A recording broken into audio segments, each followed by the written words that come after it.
Hello everyone, welcome back to the Atharva Academy. Myself Chinmay Daduk. Up to now, we have completed the theory part of strength of material. So I hope that you have seen all the lectures of strength of material. I have also given the link of that playlist in the description. So from there, you can go to those lectures. Fine? In this video, we are going to start solving previous year GATE questions. Here we will solve GATE questions from year 2001 to 2018. Read the notes of strength of materials 2 to 3 times before going to solve these questions and try to understand all the concepts and try to remember the equations. See, if your concepts are not so clear, then don't worry. After solving these questions, you will be able to understand the concepts. And for the equations, you can make one separate note of equations of strength of materials. Fine? Here I have given the link in the description to download PDF of questions that we are going to solve. And you will get video solution of that questions on this channel. Here I will not give you solution in written format, but you can write that solution in your notebook if you want. Fine? We are going to start with year 2001. This is the first question. The shape of the bending moment diagram for a uniform cantilever beam carrying a uniform distributed load over its length is dash. So in this question, we have this type of cantilever beam and we apply uniform distributed load over this beam. In this case, what is the shape of bending moment diagram that we have to find? We know that how to find bending moment for this case. For that, we take a section at distance of x from this point. Here, this point is origin and this direction is x direction, right? In this case, how we find value of moment? First of all, we find force, that is shear force in this beam at this section. And we know that shear force is the integration of uniform distributed load with respect to x. In this case, let's say this uniform distributed load is W. So it will be integration of W into dx. Here it is in the downward direction, so we will take this W as negative. So finally it will be minus Wx. And we know that bending moment is the integration of shear force with respect to x. So finally it will be minus Wx square by 2. That is integration of this term. Now you can see that in the equation of bending moment, we have power of x is equal to 2. And we know that if the power of x is equal to 2, then our bending moment diagram will be parabolic. So in this question, answer is parabola. And if here power of x is 1, then we can say that bending moment diagram is straight line, right? And if power of x is 3, then we can say that bending moment diagram is cubic curve. Let's say if in the question there is shear force diagram instead of bending moment diagram, then what will be the answer? Here we can see that the expression of shear force is minus Wx and here the power of x is 1. So it will be the straight line, right? So we can say that shear force diagram for uniform cantilever beam carrying a uniform distributed load over its length is a straight line. Fine? And also understand that if we have cantilever beam and we apply point load at the end, then in this case bending moment will be a straight line. Fine? Now the second question is the maximum principal stress for the stress state shown in this figure is dash. So in this figure we have this body over which we apply normal stresses and shear stresses. So let's say here this direction is x direction and this direction is y direction. So here in this case, stress in x direction is sigma, right? It is tensile in nature, so here we will take positive. And on the y direction, there is normal stress sigma, which is also a tensile, right? And there are also shear stress acting on all the surface of this body. So we can say that tau xy is equal to sigma. Fine. Now we know the equation to find out maximum principal stress, that is sigma 1, which is equal to sigma x plus sigma y by 2 plus under root sigma x minus sigma y by 2 square plus tau xy square. And here we have all the values sigma x, sigma y and tau xy, that is sigma. So if you will put this sigma in this equation, then finally you will get sigma 1 is equal to 2 sigma. And that is the answer of this question. Fine. So this question is for 2 marks. So this question is very simple. You directly have to put values in the equation. And it was asked for the 2 marks. Fine. In this question, if we want to find out minimum principal stress, then it will be sigma 2 is equal to this term minus this term. So if you will simplify this, then you will get minimum principal stress sigma 2. And here we know that tau maximum is equal to this. Right? This is the equation of tau maximum. So if maximum shear stress is asked, then you can put values in this equation and you will get value of maximum shear stress. Fine. Now we are going to solve question of year 2002. The number of components in a stress tensor defining stress at a point in 3 dimensions is dash. So we have discussed in the topic of stress tensor, that is topic 7.5, that this number of components are 6. We know that this is the stress tensor for 3 dimensions, and for the equilibrium in the body, we know that tau yx is equal to tau xy, tau zx is equal to tau xz, and tau zy is equal to tau yz. So if we have these 6 components, then we can also define stress at a point in 3 dimensions. So you only require 6 number of components in a stress tensor to define stress at a point. And for 2D condition, we know that stress tensor is sigma xx, tau xy, tau yx and sigma yy. Right? And in this case, for equilibrium, tau yx and tau xy is same. So in the case of 2D loading condition, or we can say for 2 dimensions, we require these 3 components to define stress at any point. Fine. And if here total number of component is asked in the stress tensor, then answer is 9, because here total 9 number of components. And for 2D loading condition, or for the 2 dimensions, total number of component in the stress tensor is 4. Fine.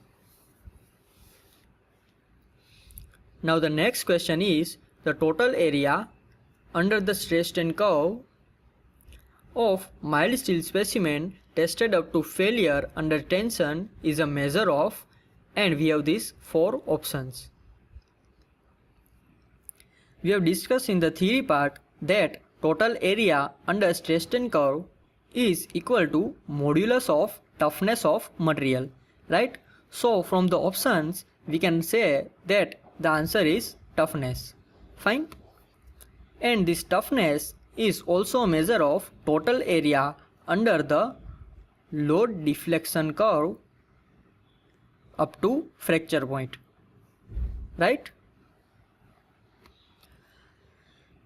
Now the next question is the relationship between Young's modulus E, bulk modulus K and Poisson's ratio mu is given by dash, and we have these 4 options. I told you to remember this equation. It is very important. Fine. So from this equation you can find relationship between E, K and mu. And from this expression we can say that E is equal to 3K into 1 minus 2 mu. So here this is the first option, E is equal to 3k into bracket 1 minus 2 mu. So this is the answer of this question, and this question is asked for 2 marks. So you can quickly answer this question and easily get these 2 marks. So there are also this type of question in the GATE that you can quickly answer. Fine. Now this next question is from the topic column and strut. The question is the ratio of Euler's buckling loads of columns with the same parameters having both ends fixed and second case and both ends hinged. So actually we have to find out ratio of buckling load for case 1 divided by buckling load for case 2. We know the equation of buckling load, that is pi square EI minimum divided by LE square. In the question it is given that it has same parameters, means here value of this E and I will be same and length of column is also same. The only change for these both case will be the change of effective length. Although the length of both the columns is same, effective length for both the columns will be different, because in first case both the ends are fixed and in the second case both the ends are hinged. Now from this table we know that how to find effective length for both these cases. For both the end fixed means for this case value of effective length is L by 2. So for case 1 effective length is equal to L by 2, and here for second case both the ends are hinged, means we have this case, and for this case effective length is equal to L. So for second case effective length is equal to L. So now from here we can say that PE is proportional to 1 upon LE square. So here this PE for one case divided by PE for second case will be equal to the ratio of effective length for second case divided by effective length of first case whole square, right? So it will be equal to this effective length for second case is L. So it is L divided by effective length for first case is L by 2. So it will be L by 2 whole square. So here this L is cancelled and finally we have 2 square, that is equal to 4. So in this case ratio of buckling load for both ends fixed to the both ends hinged is 4. Fine. Now we are going to solve questions of year 2003. The question is the second moment of circular area about the diameter is given by dash, and these are the options, and in these options D is the diameter of circular area. So this is the direct equation that is asked in the GATE. If we have circular area like this and if we want to find out second moment of inertia about this diameter, then the equation is I is equal to pi by 64 d raised to 4. So here our answer is option D, and this question is asked for 1 mark. Let's say if we have rectangular area like this and this dimension is B and this height is H, then in this case if we want to find out moment about this axis, let's say it is XX axis, then in this case Ixx is equal to 1 upon 12 B into H cube. You can remember that if this axis is cutting H side, then you have to take cube of H. And if we want to find out moment of inertia about this YY axis, then Iyy is equal to 1 upon 12 H into B cube. Because here this YY axis is cutting B side, so here we will take cube of B. And this both the axis is passing from center of gravity of this area. Fine. Now the next question is, a concentrated load of P acts on a simply supported beam of span L at a distance L by 3 from the left support. Means we have this type of simply supported beam,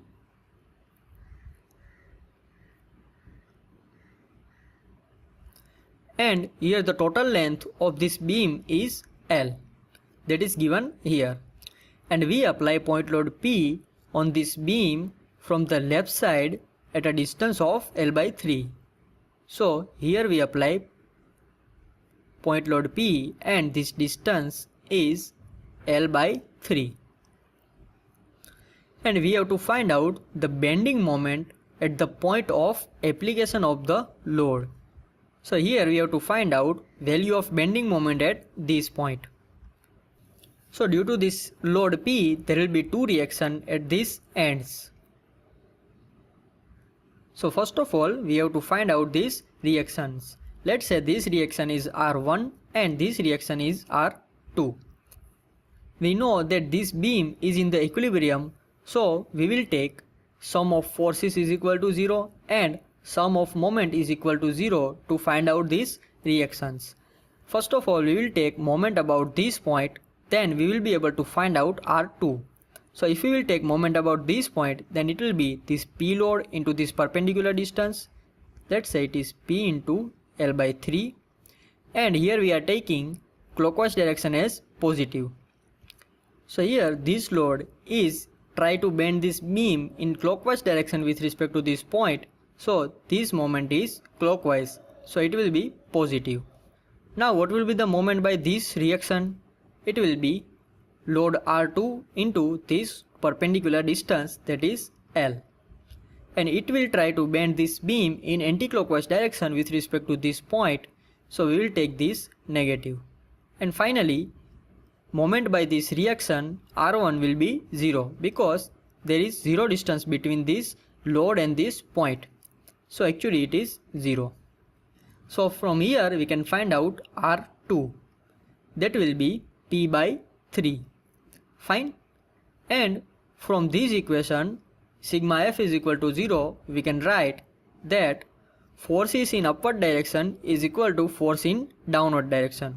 So we can write that R1 plus R2 is equal to P.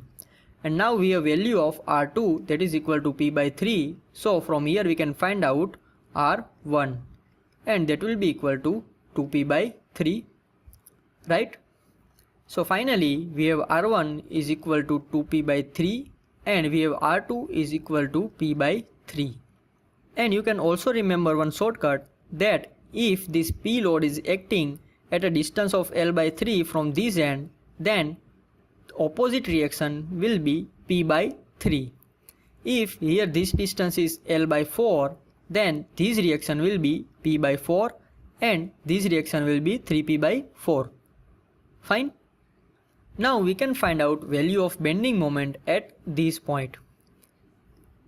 Now to find out bending moment at this point, we have to take one section at this point and we will take moments by all the forces acting on this beam, either left side of this section or right side of this section. So if we will take moment by force acting left side of this section, then it will be moment by this reaction. So we can write that moment is equal to load R1 into this perpendicular distance L by 3. So it will be this R1 is 2P by 3 into L by 3. So it is 2PL by 9. So this is the answer, 2PL by 9. And here if you will take moment by this reaction which is acting right side of this section, then you will get same answer. Here it will be M is equal to reaction R2 into this distance, that is 2L by 3. So it will be R2, that is P by 3 into 2L by 3. So it is also 2PL by 9. Fine. So remember that to find out moment at any point in the beam, you have to take moment by forces acting on this beam either left side of that section or right side of that section. And it is similar for shear force also. Fine, that we have discussed in the theory part. Now here is the next question. This question looks very lengthy, but it is very easy. Here the two identical circular rods of same diameter and same length are subjected to same magnitude of axial tensile force. One of the rod is made out of mild steel having modulus of elasticity 206 gigapascal. Means young modulus of mild steel is 206 gigapascal. The other rod is made out of cast iron having modulus of elasticity 100 gigapascal. Means E for cast iron is 100 gigapascal.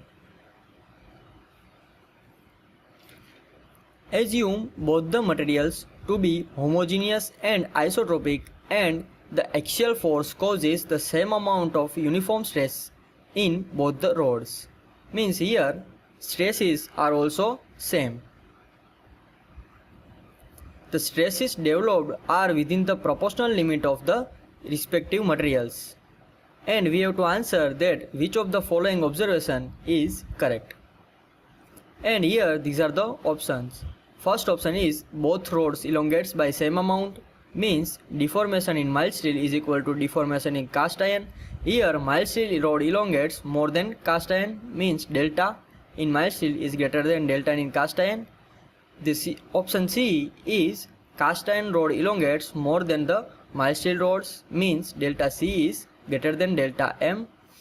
And the last option is as the stresses are equal, strains are also equal in both the rods.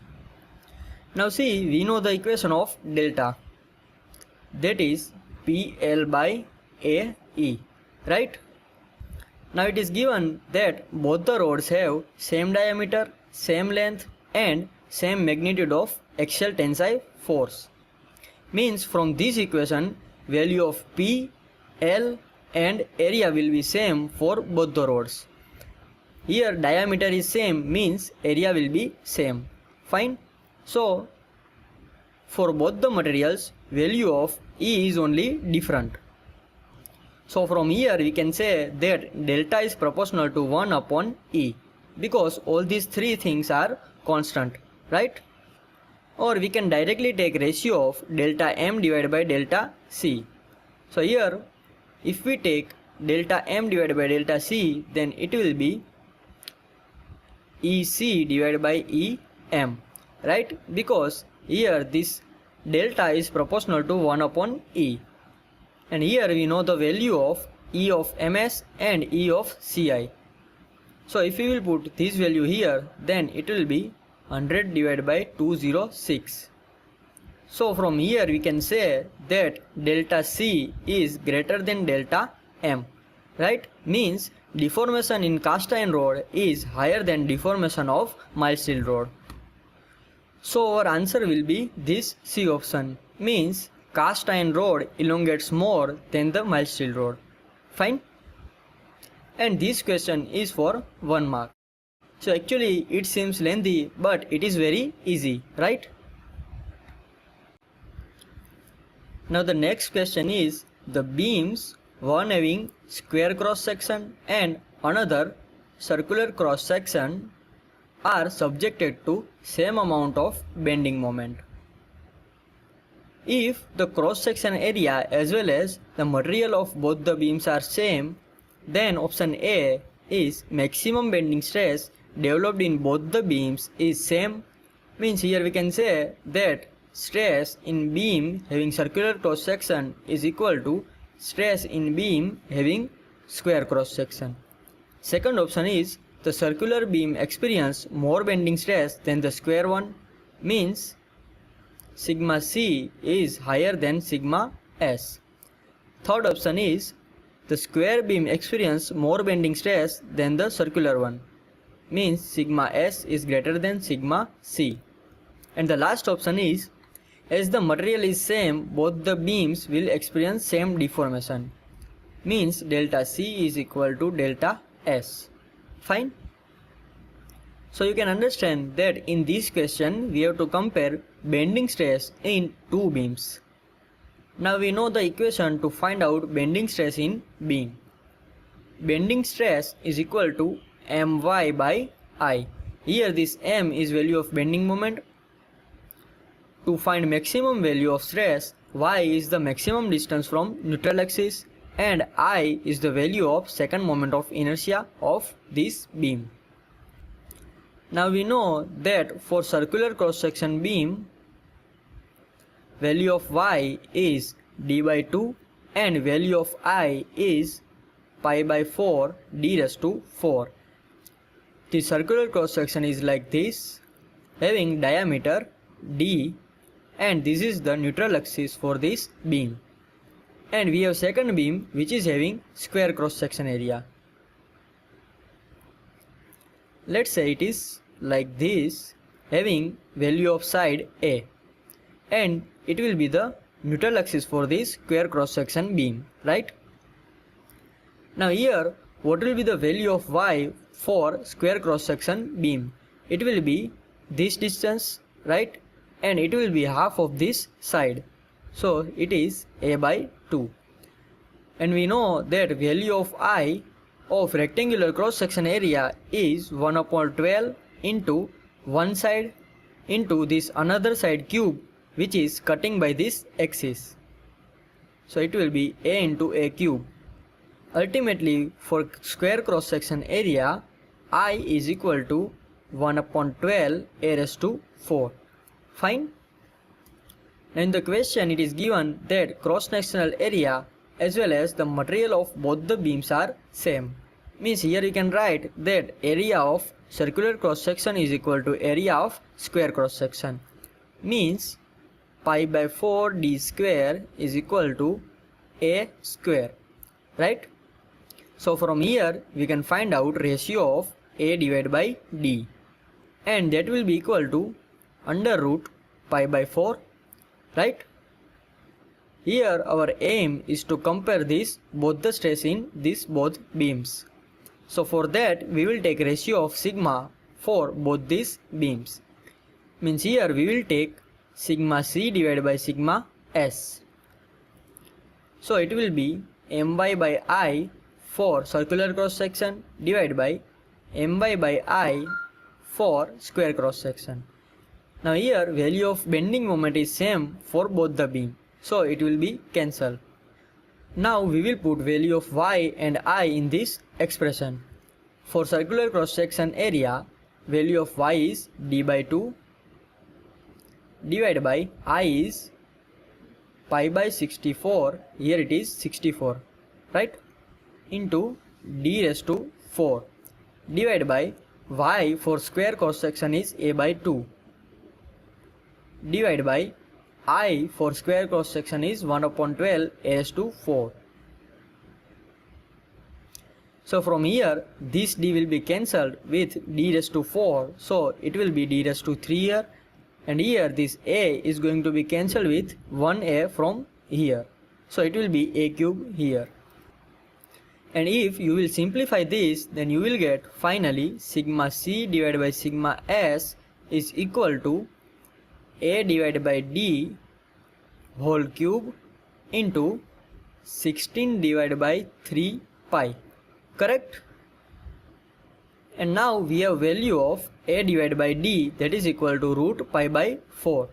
So we will put this value here, then it will be pi by 4 raised to 3 divided by 2. This root will be 1 by 2, right? So ultimately it will be 3 by 2 and into 16 by 3 pi. Now if you will find this value in calculator, then it will be greater than 1. Means sigma c divided by sigma s is greater than 1. So we can say that sigma c is greater than sigma s. Means you can say that value of bending stress in beam having circular cross section area is greater than value of bending stress in beam having square cross section area. Fine. So here our answer will be option B. the circular beam experience more bending stress than the square one, right? Now the next question is, consider the arrangement shown in the figure below where J is the combined polar mass moment of inertia of the disc and the shaft. Means this J is value of total mass moment of inertia of this arrangement. And it is given that K1, K2 and K3 are the torsional stiffness of the respective shaft. And here we have to find out the natural frequency of the torsional oscillation of this disc. Fine. So actually this question is the question of TOM, but here we will solve it. Okay. Here the equation to find out natural frequency is under root K by J. It is the equation for the torsional oscillation. For the linear oscillation, value of natural frequency is equal to under root K by M. And here this M is the mass of body. Now here this K is equivalent stiffness of this shaft and this J is, we can say, combined polar moment of inertia of the disc and shaft. So here J is already given, but we have to find out value of K equivalent. So once we have value of K equivalent, we can find out value of natural frequency, right? Now here we can take this shaft as a equivalent spring of stiffness K1, K2 and K3. Means we can assume that these shafts are acting as a torsional spring for this disc. By considering the behavior of this shaft as a spring, we can replace this shaft by a torsional spring. So here there will be one torsional spring. It is torsional spring, okay? Here there will be another torsional spring, and here there will be third torsional spring. Fine. Now we have to find out K equivalent of this arrangement. Now we know that if springs are in series connection, then K equivalent, let's say K dash, is K1 into K2 divided by K1 plus K2, right? So here equivalent stiffness of both the spring will be K1 K2 divided by K1 plus K2. So now we have arrangement like this. Here this is the disc, and here we have one spring having stiffness K dash, which is fixed at this end, and here we have another spring which is fixed at this end, and stiffness of this spring is K3, right? And here value of K dash is K1 K2 divided by K1 plus K2. Fine.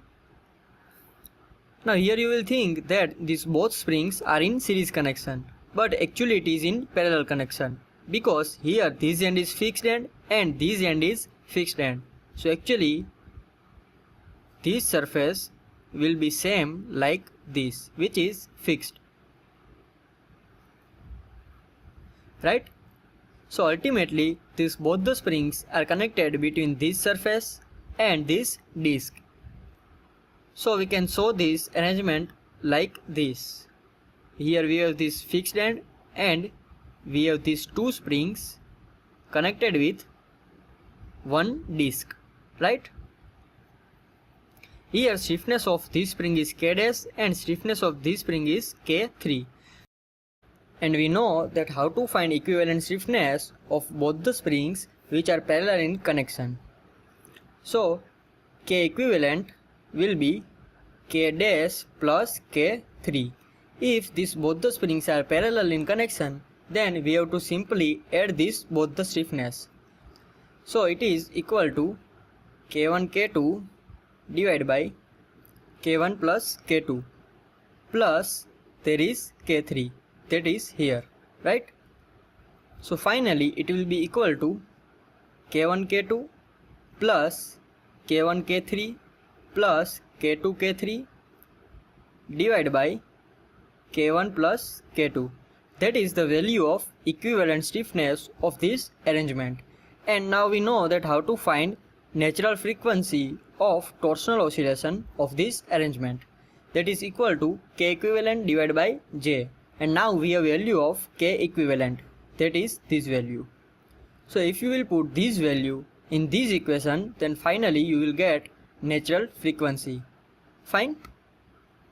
So our answer will be option B, that is under root k1 k2 plus k2 k3 plus k3 k1 divided by j into k1 plus k2. Fine. Now the next question is maximum shear stress developed on the surface of solid circular shaft under pure torsion is 240 megapascal. Means here value of tau is given, that is 240 megapascal.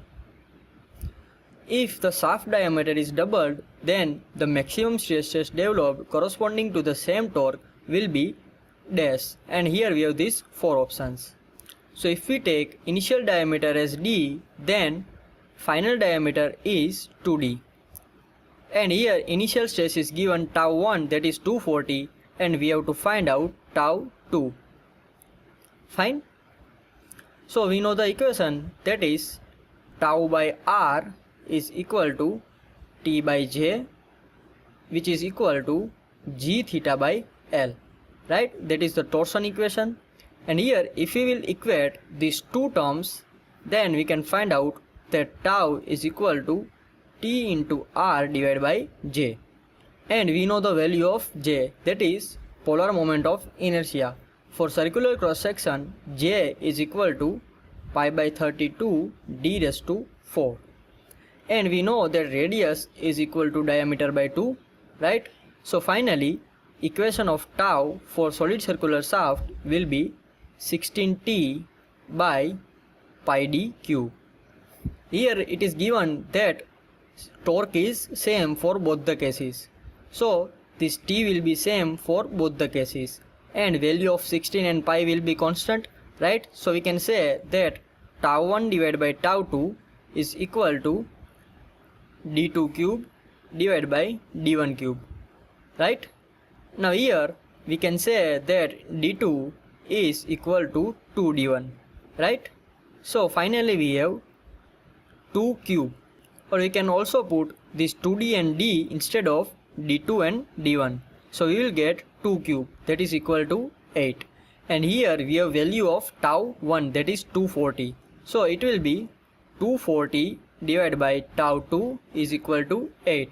So from here value of tau 2 will be 30 and unit will be megapascal, right?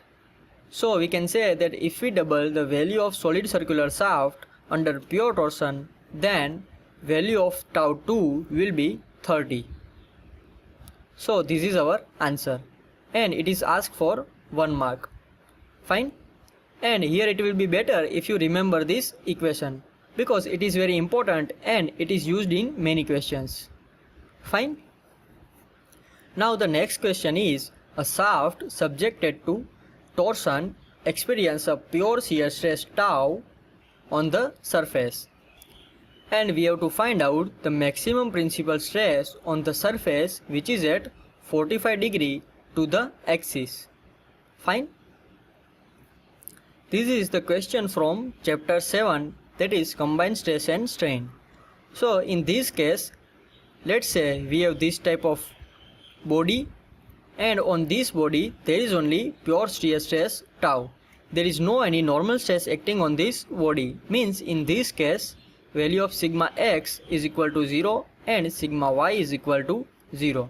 There is only shear stress acting on this body. That can be shown like this, right? That we have discussed in the chapter 7. Here this is the equation to find out normal stress at any plane on this body. Now here it is given that we have to find out maximum principal stress on the surface, which is at 45 degree angle to the axis. Means in this case value of theta will be 45 degree, which is the plane of this body at 45 degree angle from this surface. Fine. So here we will take theta is equal to 45, and now we have to put these values here. Now we know that sigma x and sigma y is 0, so these both terms will be 0, and we will only have this one term. Here this tau x is actually tau, so it will be tau into sine 2 theta, means it is sine 2 into 45 degree, right? That is the value of sigma n, means it is the value of normal stress on this plane which is at angle of 45 degree. Now we know that sin 2 theta is equal to 2 sin theta into cos theta. So here we can write that this sin 2 45 degree is equal to tau into 2 sin 45 degree into cos 45 degree, right? So this is the value of normal stress, or we can say maximum principal stress on the plane which is at 45 degree. So here our answer is option D. Fine. Now the next question is, a simply supported laterally loaded beam was found to deflect more than a specified value. Which of the following measure will reduce the deflection? Here we have to reduce the deflection in this simply supported beam. For that, here we have given these 4 options, and we have to choose one option which will reduce the deflection in this simply supported beam.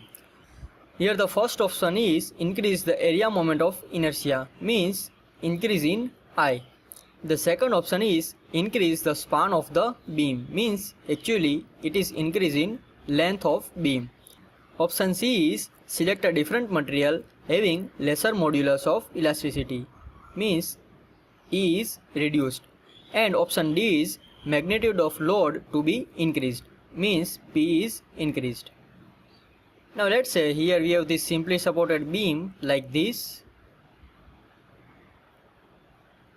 and let's say we apply one point load P at midpoint of this beam. Here total length of this beam is, let's say, L.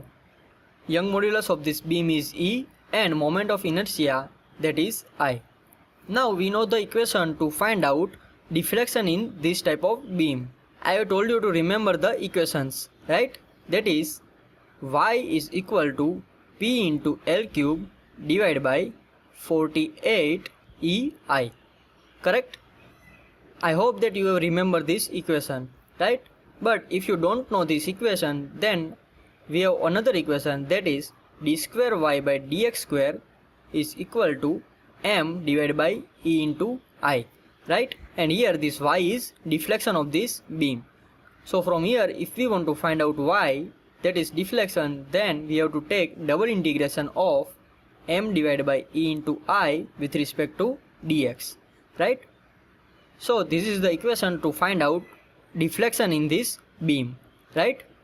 Now in this case, our aim is to reduce the deflection, means we want to reduce value of y, and here the equation of y. Now we will check these options. Now here the first option is increase the area moment of inertia, means we are increasing I. So from this equation you can see that if we increase value of I, then value of y will reduce, right? So option A is correct answer. Now we will also check other 3 options. Now in option B, length is increased. Now from this equation you can see that if we will increase value of length, then this value of y will increase, right? And our aim is to reduce y. So this option is not correct, right? Now the third option is decrease in value of E. So from this equation you can see that if you will decrease E, then value of y will increase. So this option is also not correct. And magnitude of load to be increased. So here if you will increase value of P, then value of y will be increased, right? So this option is also not correct. And from this equation you can also check these options, right? So at this time our answer is option A, increase the area moment of inertia to reduce the deflection, right? And this question is for 2 marks. So actually it is very simple question, and it will not take more than 1 minute to solve this question, right? Now in the next question we have common data for question 15 and 16. Here the common data is the state of stress at a point P in a 2-dimensional loading is such that the Mohr circle is a point located at 175 megapascal on the positive normal stress axis. Means Mohr circle for this case is one point on positive normal stress axis. We know that in Mohr circle this axis shows normal stress and this axis shows shear stress. Here it is given that Mohr circle is a point located at 175 megapascal, means it is somewhere here, and this distance is 175 megapascal. On the positive normal stress axis, means it is right side of this origin, right? The first question from this data is the maximum and minimum principal stresses respectively from the Mohr circle. We know that if Mohr circle is like this, then this point gives the maximum value of principal stress and this point gives the minimum value of principal stress. In this case, it is a point, so value of maximum and minimum principal stress will be same, and that will be equal to this 175 value. Fine. So here the answer will be option B, that is plus 175 megapascal as a maximum and minimum principal stress value at point P, right? Now the second question from this data is the directions of maximum and minimum principal stresses at the point P from the Mohr circle are. And here directions means value of theta for maximum and minimum principal stresses at point P, right?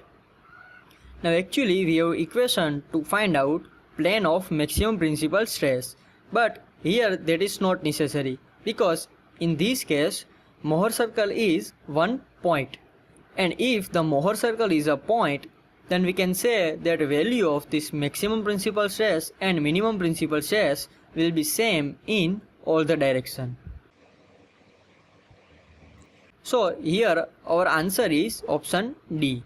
So you have to remember this.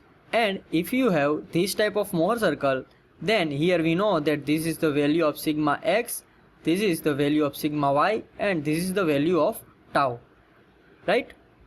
And we have the equation to find out plane of maximum principal stress, that is tan theta p is equal to tau xy divided by sigma x minus sigma y.